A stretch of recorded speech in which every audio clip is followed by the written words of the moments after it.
नमस्कार, मैं हूं दीपक नरोतिया और आप देख रहे हैं न्यूज 18। आज हम अपने चैनल का स्पेशल शो कहता है वोटर लेकर आपके बीच में हाजिर हुए हैं। इस समय हम मौजूद हैं श्योपुर शहर में।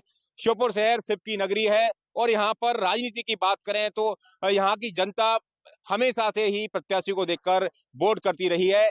आने वाले चुनाव में, ये लोकसभा चुनाव में किस तरह से यहाँ का क्या रुझान रहेगा, ये सब जानने के लिए हमारे साथ मौजूद है बीजेपी कांग्रेस के तमाम दिग्गज नेता और आमजन भी यहाँ पे मौजूद है। शहर के जागरूक नागरिक भी यहाँ पर मौजूद है जो हमें बताएंगे कि क्या मुद्दे रहेंगे और आने वाले चुनाव में जनता किसे वोट करेगी। तो सबसे पहले शुरू करते हैं बीजेपी से। चुनाव आने वाला है, लोकसभा चुनाव, क्या लग रहा है आपको, जनता किसे वोट करेगी? भारतीय जनता पार्टी पक्ष में मतदान करेगी, क्योंकि 2014 से लेकर 2024 तक भारत के यशस्वी प्रधानमंत्री नरेंद्र भाई मोदी के नेतृत्व में जो भारत का विकास हुआ है, भारत का सांस्कृतिक राष्ट्रवाद की ओर बढ़ता हुआ भारत है, मजबूत भारत है और आर्थिक रूप से मजबूत भारत है। इसके कारण आज भारत की छवि पूरे देश नहीं विदेश में भी हुई है। इस कारण पूरा देश का माहौल भारतीय जनता पार्टी के पक्ष में मतदान करने के लिए आतुर है और भारतीय जनता पार्टी की केंद्र में सरकार बनने जा रही है तीसरी बार, भारत के यशस्वी प्रधानमंत्री नरेंद्र भाई मोदी के नेतृत्व में। इनका कहना है कि बीजेपी ने विकास किया है।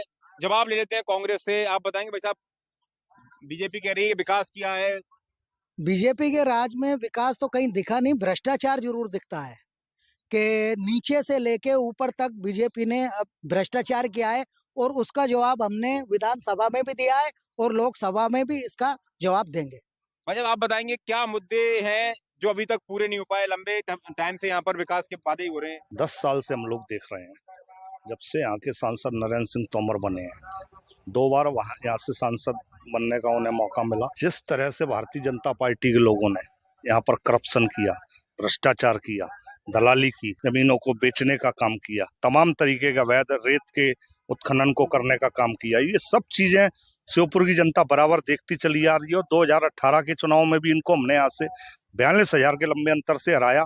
2023 के चुनाव में भी हमने इनको लंबे अंतर से चुनाव हराया और अब 2024 का लोकसभा चुनाव है, यहाँ पर भी हमारे एक प्रत्याशी सत्यपाल सिंह सिकरवार का डंका बज रहा है। भारतीय जनता पार्टी के लोगों के हम पर फोन आ रहे हैं कि आपका प्रत्याशी बहुत अच्छा है, स्वच्छ छवि का है। और जो भारतीय जनता पार्टी के प्रत्याशी हैं, मेरे को उनके बारे में कुछ बताने की जरूरत नहीं है।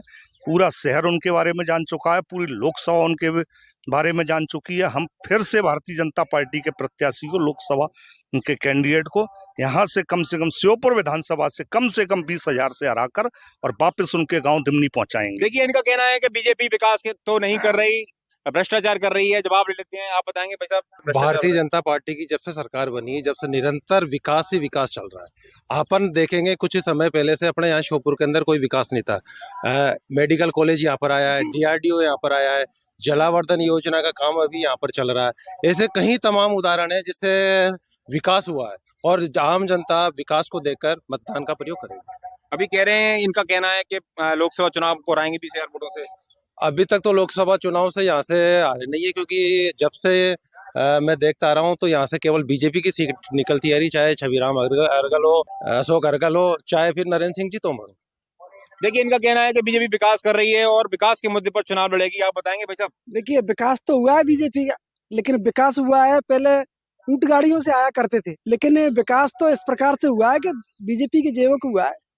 और जलावर्धन की बात कर रहे हैं मेरे भाई लोग, तो मेरे वार्ड में वार्ड क्रमांक 11 में ऐसा जलावर्धन का क्या आत्महत्या करने के लिए तैयार है। इतना गड्ढा कर दिया है जलावर्धन वालों ने कि इतना बहुत ज्यादा परेशान कर रखा है। जगह जगह गड्ढे कर दिए, रोडों को खराब कर दिया, 40% पैसे को ले गए बीजेपी वाले। लोकसभा चुनाव में क्या मुद्दे रहेंगे? देखो, लोकसभा चुनाव में हम शिक्षा पे और स्वास्थ्य पे और रोजगार पे बात कर रहे हैं, क्योंकि अपने 60 साल से जो किया है, जो हमने किया है, IIT कॉलेज, जितनी स्कूल हैं, कॉलेज हैं, जो हमने खुलवाए, इनके क्या बताइए आप? कुछ भी नहीं विकास है। इनका कहना है कि कांग्रेस के टाइम पे विकास हुआ था। जवाब ले लेते हैं, आप बताएंगे कांग्रेस के टाइम पे विकास हुआ था।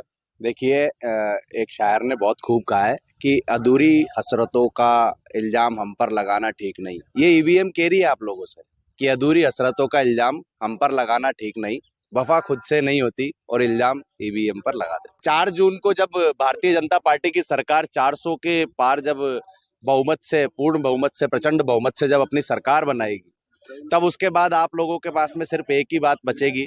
जो बात आप लोग भ्रष्टाचार की आज हम लोगों से कह रहे हैं, तो आप लोगों के जब 2014 के पहले अगर काले चिट्ठे खोले जाए तो 1 लाख करोड़ और 2 लाख करोड़ के घोटाले आप लोग पहले ही कर चुके हैं, और उन्हीं चीजों से उन घोटालों के बेस पे जो आप लोगों के पास पैसा है उसी के दम पर आज आप लोग चल पा रहे हैं। इसके अलावा आप लोगों के पास में खोखली बातें करने के अलावा और कुछ बचा नहीं है। भारतीय जनता पार्टी की सरकार ने पिछले 10 सालों में जितना विकास किया है, ये 70 सालों में जो हम लोगों ने जो सरकार को देखा 2014 के पहले, वो हम लोगों को कहीं विकास नजर नहीं आता। अभी हमारे साथी कह रहे थे कि IIT कॉलेज और IIM कॉलेज की अगर ये बात कर रहे हैं, तो 2014 के पहले जब देश के अंदर मात्र 7 IIT और IIM कॉलेज हुआ करते थे, उनकी संख्या बढ़कर 2014 से और 2023 के बीच में 21 के लगभग आज पहुंच चुके हैं।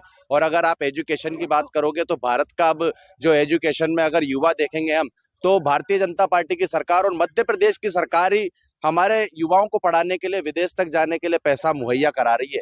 तो उसमें भारतीय जनता पार्टी की सरकार का अहम योगदान यहाँ के युवाओं को शिक्षित करना भी है। साथ में अगर आप रोजगार की बात करते हैं तो बहुत सारे आयामों के माध्यम से, बहुत सारे लोन के माध्यम से, उद्यमी योजनाओं के माध्यम से, और यहाँ के जो लोगों को आप ये देखिए 2014 के बाद में जितने स्टार्टअप इस भारत देश में चालू हुए हैं, मोदी जी की सरकार आने के बाद में भारत देश ने जिस प्रकार से विकास को निरंतर छूते आई है, सड़कों के आप जाल को देख लीजिए, रेल को आप देख लीजिए कि किस श्योपुर प्रकार की बात करें सड़कों की, ऐसी कोई सड़क? श्योपुर में आप देख लीजिए कि पहले हम लोग जब पाली तक जाते थे तो हम लोगों को 2 घंटे पाली तक पहुंचने में लगते थे। आज सवाई माधोपुर जो उस समय पे 4 घंटे लगते थे, आज हम लोग 1 घंटे में सवाई माधोपुर पहुंच जवाब जाते ले हैं। लेते हैं, यहाँ पर युवा भी मौजूद है, छात्र भी मौजूद हैं, इनसे जानते हैं। सड़कें अच्छी बन गई हैं, क्या कहना है आपका? बिल्कुल भी सड़कें जैसी थी वैसी ही है, कुछ ही विकास हो पाया है। जैसे बड़ौदा तरफ के क्षेत्र में चल जाइए, जैसे सड़कें थी वैसी ही है। और ये लोग बात करते हैं विकास की, कौन सा विकास हुआ है यहाँ पर? यहीं की बात कर लीजिए श्योपुर की। यहाँ में ऐसे में विभिन्न गांव बता दूंगा जहां पर अभी पढ़ने के लिए स्कूल तक नहीं है। एक लूंड गांव की स्कूल की बिल्डिंग है जिसे 4 साल हो गए डसे हुए, लेकिन अभी तक भी इन लोगों ने उस पर 1% भी फोकस नहीं किया। ये बात करते हैं रोजगार की, यहाँ पर वो वाला रोजगार है जहां पर 4-5 हजार रुपए में युवा कपड़ों की दुकान पर काम कर रहा है। ऐसे रोजगार की बात करते हैं। यहाँ पर शिक्षा, बिल्कुल जो शिक्षित लोग हैं वो तो बिल्कुल ही अनपढ़ से भी ज्यादा खराब हो गया है। यहाँ पर मैंने एक रीत देखी है कि यहाँ अनपढ़ और ढोंगी राज कर रहा है, और पढ़ा लिखा ईमानदार युवा वो है, वो भीख मांग रहा है इस सरकार से। इस सरकार ने तानाशाही करके बहुत ज्यादा वो कर दिया है, और ये दिन पे दिन तानाशाही इनकी बढ़ती जा रही है। लेकिन इस बार युवा बेरोजगार इसका जवाब जरूर देगा। इनका कहना है युवा बेरोजगार जवाब देगा। जवाब ले लेते हैं, क्या कहना है आपका? देखिए, अभी इन्होंने जैसा बताया तो मैं जानकारी के लिए बता देता हूं कि लूंड गांव में भारतीय जनता पार्टी माननीय देश के प्रधान PM श्री स्कूल वहां पे बनाया जाएगा। वहां पे PM श्री स्कूल मंजूर हो गया है और जुलाई से उसका काम शुरू हो जाएगा। जो सपने दिखा के बड़े बड़े देश के युवाओं को आम आदमी पार्टी ने एक पूरे देश में सब लोगों को, युवाओं को जोड़ के वहाँ पे अपनी राजनीतिक पार्टी बनाई, और उसका उद्देश्य था कि ईमानदारी से इस देश की सत्ता पे हम शासन करेंगे। आज स्थिति उस आम आदमी पार्टी की आप देखिए कि भ्रष्टाचार के अंदर उनके 25 से 30 पूरे मंत्री, मुख्यमंत्री, उप मुख्यमंत्री, स्वास्थ्य मंत्री, शिक्षा मंत्री, ऐसा कौन सा मंत्री है जो जेल में नहीं है? ये विकास करने आए थे दिल्ली की जनता को, इस देश की पूरी जनता को, युवाओं को इस तरह के राजनीति में नया प्रयोग करके ये कार्य इन्होंने किया। आप 2014 से देखिए इस देश के अंदर क्या स्थिति थी। पहले जो युवा वर्ग था वो तलाश करता था प्राइवेट या इस तरह की नौकरी की, लेकिन आज अब वो लोकल फॉर वोकल, देश के प्रधानमंत्री ने जब से ये विकल्प उनको दिया, वो अपना खुद का स्वरोजगार स्थापित कर रहा है। बिना किसी गारंटी के बैंक उसको लोन उपलब्ध करा रही। तो ये नए पंख दिए हैं माननीय देश के प्रधानमंत्री नरेंद्र मोदी जी डिजिटल इंडिया के माध्यम से। आज ही आपने अखबार के माध्यम से पढ़ा होगा कि हम विदेशों को हमारे जो रक्षा के उपकरण थे उनको निर्यात कर रहे। तो ये सब देश के प्रधानमंत्री माननीय नरेंद्र मोदी जी के कारण संभव हो पाया है।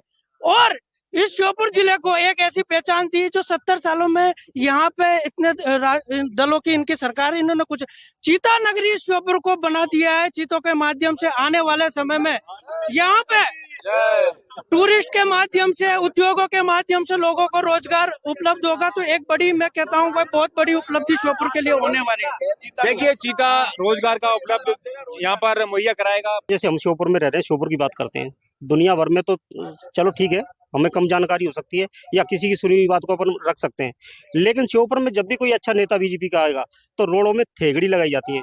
ये आप भी देख सकते हो मीडिया से। आप चलो मेरे साथ में, हर जगह रोडों में थेगड़ी लगाई जाती है। और उस बीच में हम पहुंच भी गए ना, तो हम बकायदा ट्रॉली वालों का उनका वीडियो लेते, नगर पालिका के कर्मचारियों का लेते, बोले क्या क्या कर रहे हो भाई साहब, क्या हमें कोई पता नहीं, नगर पालिका से और बीजेपी के नेताओं के द्वारा ये आज कोई मंत्री या आज कोई अच्छा नेता वो आ रहा है। और मुझे तो इतना भी पता चला, और आप सब लोगों को भी जानकारी होगी, कि बीजेपी का कोई अलग से नाम रखने वाले हैं। क्यों पता है कि जितने भी कांग्रेसी थे आधे से ज्यादा कहाँ पहुंच गए थे, सब बीजेपी में। अब बीजेपी में कितने कार्यकर्ता थे पहले, कांग्रेस से कम थे, कांग्रेस के नेता वहां पहुंच गए। अब कांग्रेस और युक्त बीजेपी, चोर चोर मोसेरे भाई, कहाँ से हो जाएगा मुझे ये बता दिए, विकास हो कहाँ से जाएगा। वही अगर गलत थे, अगर मैं बीच में नहीं बोला, तो मुझे बोलने दीजिए। आरोप है चोर चोर मौसेरे भाई है, आपको भी चोर बताया कांग्रेस। उनकी विचारधारा की बातें हैं। आज जो हमारी कांग्रेस पार्टी है उसकी विचारधारा को देखिए, आजादी की लड़ाई से लेकर अभी तक कांग्रेस की विचारधारा को देखिए। वो देश के लिए सशक्त, अपने प्राणों को न्यौछावर करने के लिए खड़ी हुई है वो पार्टी, जिसने बलिदान दिए, उसने जिसके 2-2, 3-3 प्रधानमंत्री शहीद हुए हैं। कांग्रेस पार्टी ऐसी पार्टी है, आज उनके ऊपर आरोप लगते हैं तो कोई आरोप सिद्ध करके भी तो बताएं। आज जबरदस्ती की जिस तरह से जो शासन व्यवस्थाओं को जिस तरह से किया जा रहा है, ईडी के माध्यम से, सीडी के माध्यम से, विभिन्न सरकारी एजेंसियों के माध्यम से उनको डराया धमकाया जा रहा है, और उनको डरा के धमका पार्टी को कमजोर किया जा रहा है। पर हमारी पार्टी कभी भी कमजोर होने वाली नहीं है। कांग्रेस पार्टी मजबूत पार्टी थी, मजबूत है और मजबूत रहेगी। लड़ने का जज्बा है, आज भी हम उसी जोश से लड़ रहे हैं जैसे आजादी की लड़ाई पंडित जवाहरलाल नेहरू, महात्मा गांधी की नेतृत्व में लड़ी गई। जवाब ले लेते हैं, ईडी के नाम से डराया धमकाया जा रहा है, आरोप है। कोई डरा नहीं रहे, कोई धमका नहीं रहे, स्वतः छोड़ के आ रहे हैं। दीपक जी आप परसों देखना, श्योपुर जिले में बड़ी मात्रा में आने वाले हैं। कोई डर नहीं रहे, कोई धमका रहे, अपने आप आ रहे स्वतः। भारतीय जनता पार्टी की विचारधारा से, राष्ट्रवाद की प्रेरणा से, नरेंद्र मोदी जी के विकास को लेकर जो गंगा बह रही है, उस गंगा में स्नान करने के लिए सब लोग आ रहे हैं, ऑटोमेटिक आ रहा है, कोई दबाव नहीं है। और कौन नेता शामिल होने वाले? बड़े सूत्रों से बताया जा रहा है, पुख्ता जानकारी नहीं है, पर बड़ी मात्रा में कांग्रेसी, हजारों कांग्रेसी भारतीय जनता पार्टी में अपनी स्वेच्छा से शामिल होने वाले हैं। इससे लोकसभा चुनाव पे क्या फर्क पड़ना है? लोकसभा चुनाव में बढ़िया है, अच्छा माहौल बनेगा। अगर कोई प्रभावित होकर, भारतीय जनता पार्टी की नीति से प्रभावित होकर भारतीय जनता पार्टी में आना चाहता है तो उसका स्वागत है, वंदन है, अभिनंदन है। इनका कहना है कि कांग्रेसी छोड़ यहाँ से भी भारी संख्या में वो जिन रामनिवास रावत की बात कर रहे हैं, मैं उनके बारे में सीधे सीधे बोलना चाहता हूं। मैं उनके संग 12 साल रहा हूं, मैं उनको अच्छे से अंदर से जानता हूं। वो इतने मनी माइंडेड आदमी है और मनी सेक्सी व्यक्ति हैं कि पैसे के लिए वो कुछ भी करने को तैयार रहते हैं। 50 करोड़ रुपए में उनकी डीलिंग हुई है। मैं सीधा आरोप उनके ऊपर लगा रहा हूं। और पेट्रोल पंप उनका चालू होना है, उनका क्रेशर चालू होना है, उनका स्कूल बंद पड़ा है, तमाम सारे कारोबार उनके चालू होने हैं जो भारतीय जनता पार्टी में जाने के बाद 25 तारीख के बाद उनके चालू हो जाएंगे। नहीं चालू हो पाए तो ये मेरी मूंछ कटवा देना।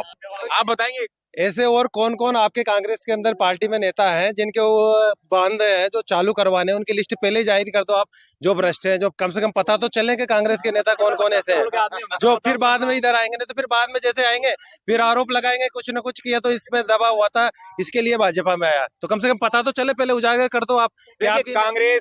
कांग्रेस बीजेपी पर और बीजेपी कांग्रेस वालों पर लगातार आरोप लगा रहे हैं। यहाँ पे और भी युवा मौजूद हैं, इनसे जानेंगे। भैया विकास हो रहा है क्या? विकास बहुत हो रहा है सर। 2016 में जिस गांव से मैं आता हूँ उस गांव में लाइट नहीं थी 2014 के पहले। 2016 से लाइट आई। रोड हमारे गांव में पानी 3-3 किलोमीटर दूर से लाया जाता था, आज घर घर नल पहुंचे। तो विकास की तो गंगा बह रही है। इनका कहना है विकास हो रहा है भैया, और गांव में पानी नहीं था, वहाँ पानी पहुंच गया है, और सड़क नहीं थी, सड़क पानी तो कहीं बाढ़, गाँव की तो बहुत दूर की बाढ़ों में पानी नहीं आ रहा। और ये नगर पालिका अध्यक्ष क्या करे, क्या 20 लाख का बना है, श्योपुर में लट्टू के लिए पैसे नहीं है। एक लट्टू जो लट्टू रहता है ना उसके, और देखो 20, उसे जूम करना थोड़ा सा, 20 लाख का सबसे बड़ा प्रमाणीकरण। क्या ये भी ये मान लो कि 1-2 करोड़ में बिच के गए, 1-2 करोड़ में बिच के गए होंगे, तो कोई बात नहीं है। और बात रही भैया के विकास की, तो यहाँ से पाली तक चल जाइए, पाली के जस्ट बगल में गड्ढे, मेरे खुद के भाई का एक्सीडेंट हुआ वो गड्ढे से। क्या तो आप शायद और कहीं से जाते होंगे, पर हम तो इसी रोड से जाते हैं। इस रोड पे तो बिल्कुल विकास नहीं है। इनका कहना है कि सड़क पे गड्ढे ही गड्ढे हैं, क्या मानते हैं आप? ओवरऑल देखा जाए तो अलग अलग गवर्नमेंट्स का वर्क है। अगर लोकसभा में देखें तो मैं सेंट्रल गवर्नमेंट से मैटर है, ये जो स्टेट सड़क की बात कर रहे हैं स्टेट गवर्नमेंट का मैटर है।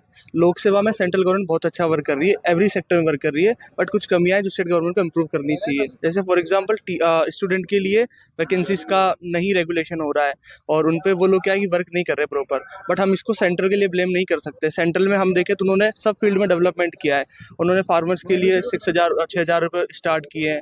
एडिशनली देखेंगे तो उन्होंने क्या किया कि यूपीआई लॉन्च किया है, जो सिर्फ इंडिया के लिए नहीं पूरे वर्ल्ड के लिए इनोवेशन का है, और PLI स्कीम लॉन्च की है, जिससे कि जो मैन्युफैक्चरिंग हब जो इंडिया है वो ग्रो कर रहा है। एप्पल जैसी कंपनी यहाँ आ रही है।